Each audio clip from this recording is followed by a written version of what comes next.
I made a video here recently where I discussed the rules of the ABS challenge system. In it, I mentioned a small provision that rarely occurs. In fact, one that had only happened 4 times last year in spring training, despite there being over 88,000 pitches recorded. But we indeed saw this very instance come up yesterday, and it gave us a nice preview for how situations that are similar will look going forward.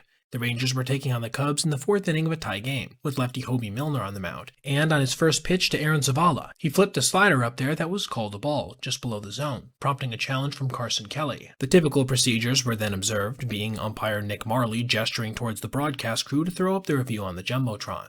But things didn't go quite according to plan, as all parties just kind of stood around waiting for something to happen as the ABS sign continued to pulse, with absolutely nothing changing. After about a minute straight of this, Marley decided to pull the plug on the whole endeavor, meaning that the pitch would indeed be upheld as a ball. Like I discussed in that previous vid, this is what umpires are instructed to do if the technology fails, moving on without slowing down the pace of the game too much. Though I will admit, over 60 straight seconds of just standing around waiting certainly can disrupt the rhythm of the field. And this perhaps affected Milner, who would, shortly after, give up a 2-run double to left field. Scoring what would end up being the deciding runs, as Texas would eventually emerge victorious 3-2. What I will say that I also found notable about this whole situation is that there would be an additional 5 ABS challenges after this little slip-up, and all of them went off without a hitch. For those curious, 3 of them were overturned and 2 were upheld. This meant that the glitch that ruined the first one really was an outlier, and perhaps wasn't even an error with the system, more so the broadcast or the communication directly with the umpire Marley.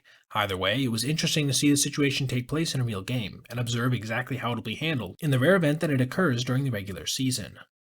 Alright everybody, if you made it this far, I appreciate you watching, and if you did, consider checking out any of these other videos on your screen right now for other content just like this. Also, if you ever see anything you'd like to see me detail in the video, feel free to reach out to my email, basebpoet@gmail.com, and if I end up using your idea, I'll give you a shout out. Thanks for watching. Have a great rest of your day.